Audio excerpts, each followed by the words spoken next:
In this video, I'm going to share the 9 fundamentals required to build an extraordinary career. I learned these along the way as I figured out my own career in the last decade as I moved through different countries. And I'm not going to say that learn AI that will make you successful. This will be a very detailed, minute things that nobody is talking about but are required to build an extraordinary career in every single domain. Hola friends, welcome back to your home of ideas. If you're new here, my name is Mayank. I'm a PhD researcher working on nano devices. The number one fundamental is health. You might argue with me that what is health doing when you're talking about career? But let's look at some extraordinary career. For example, Sundar Pichai, Satya Nadella or Mark Zuckerberg, Jamie Dimon. All of them have extraordinary career and they all are very fit. It gives you some insight that in order to build an extraordinary career, you need to use your time very efficiently. And I don't think in this process you have time to fall sick. That's why health is very important. And health is easy. It's only 5 things: exercise, diet, sleep, don't drink, don't smoke. In fact, whenever I'm moving to a different country or to a new institution, the first thing that I'm thinking about is when I'm going to work out, when I'm going to do my exercise, whether it's going to be outside, inside, at home, in park, gym, wherever it's going to be. And then I try to figure out my day around that. And it's very important. I'm not going to go in too much detail here, but if you really want to know my routine and everything, I can make a separate video on that. The next fundamental is who you work with. In the beginning of your career, it becomes extremely important the people with whom you surround yourself. Because at the end of the day, you're nothing but an average of the 5 people that you're hanging out with, and they shape your personality. You become the average of them. If they're very active, if they like to take care of their health, if they're very responsive, they're responsible, they're disciplined, all those qualities, they come to you, and also their bad qualities. So it becomes very important that you choose the right kind of people, because it eventually shapes your behavior. And it's very hard to change your behavior afterwards as you move on through your career, because you become little rigid. We're going to talk about how you can do this in later stages of your career as well, but try to shape it in a nice fashion in the beginning itself so that you don't have to correct it afterwards. The third fundamental is geographical location. Honestly, I did not thought about it a lot in the past when I was young. But now as I moved through different countries, I realized the potential and the big advantage that the geographical location gives you. By geographical location, I mean the ecosystem. But the ecosystem of the companies or research or any domain that you're working in is primarily dependent on the geography. So they're very interconnected. So let's talk about geography. No matter how skilled you are, if you're at a bad geographical location, your skill will be worth nothing. Let's take the example of Steve Jobs. I recently read his biography. I also read the book called Chip War, and I combined the information in those 2 books, and I can clearly see that the fact that he was very close to Silicon Valley, he was in Palo Alto, where everything was happening, the semiconductor revolution was taking place. That's why he was able to build Apple. I don't think if he was born in India or somewhere else on the planet that he would have an opportunity to build something like Apple. Here I would also like to point out that geography is not entirely in our control. Where we are born, it's not decided by us. But what I'm trying to say is that when you get an opportunity, or by putting some effort or making some connections or asking some people or doing something, if small efforts can help you change your geographical location, which helps you propel your career, then try doing that. Another example, I can give you another positive example. I live in San Sebastian. The place is known for its gastronomy. In fact, San Sebastian has the most number of Michelin star restaurants per unit area. The cheesecake from San Sebastian is always rated in top 1 or 2. So by the fact that you're living in such a place where you're walking in the streets, you're seeing nice restaurants, every other restaurant has a Michelin star, it inspires you. I meet a lot of students in my own building who are learning gastronomy here, and I can understand the kind of passion or kind of inspiration that they get by staying at such a wonderful geographical location. Fundamental number 4, what you work on. This is a very tricky fundamental, because every time I think about working on something, it becomes obsolete. We recently read a lot of news articles where the AI is going to take away a lot of jobs. Here I would say that what you work on should be decided by who you are. I also discussed this point in a lot of detail in the book 80-20 Principle. You can check that out video later as well. But here let's focus on one thing. Now we are living in an economy. This is the point that I want to emphasize. In the past, it was our economy. where you would either be a doctor, a lawyer, a teacher, a painter. You would be just one thing. Imagine Einstein while living in Germany or Switzerland being able to teach students in India. He could not have done that, but now you can. So the point that I'm trying to make here is that now we are in an economy. You can make the career that you want, the career that you are most ideally suited for. For example, you can be a teacher and an artist now. You can be a doctor and a painter, right? Or me, I'm a researcher and I'm also sharing knowledge with you. Now you have this possibility. The world is so connected. Use this to your advantage and see the kind of career that you would like to design for yourself. Fundamental number 5, specific skill. I understood this on my own as well, but I came across the idea in this form from the book The Almanac of Naval Ravikant. He mentions specific skill as something that cannot be taught at school or at college, because if it could be taught at some place, then they would find someone else to be taught easily and then they'll replace you. Here, specific skill basically means the kind of skill that you are naturally be very good at, or you become really good at by putting less amount of effort. Basically, you're naturally suited for this skill.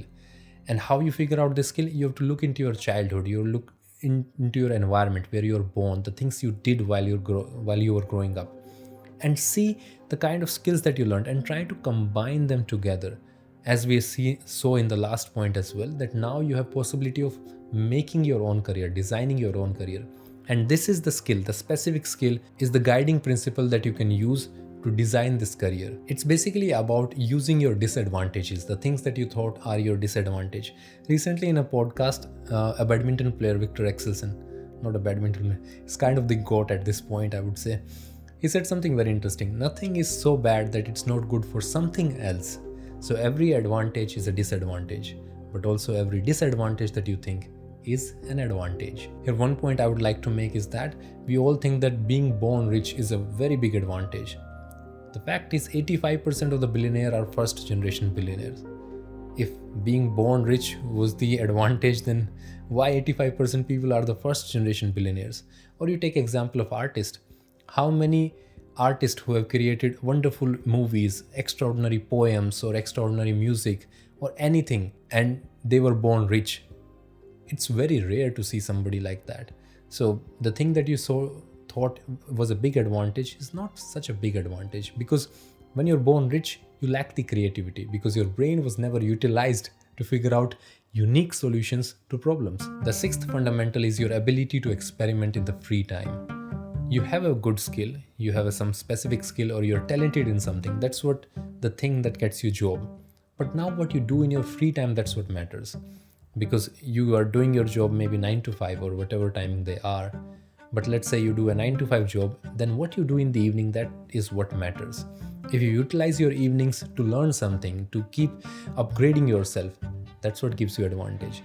And in this time, I'm saying experiment with different things. I would say I usually did this in past and I'm still doing it. I usually experiment with one thing for 6 months and I see if I'm making some progress. So if I make some progress, I stick to it. If I don't, I try something else. And believe me, by 2 or 3 cycles of this thing, you will end up with something so interesting that will add so much value to you, and it will help you either in your primary career that you're doing 9 to 5, or this skill or this experimentation leads to something so extraordinary that this becomes your new career, new fundamental job. You never know. So keep experimenting, keep utilizing your free time. No job is a full-time job, remember this. You always have so much free time. The 7th fundamental is action bias.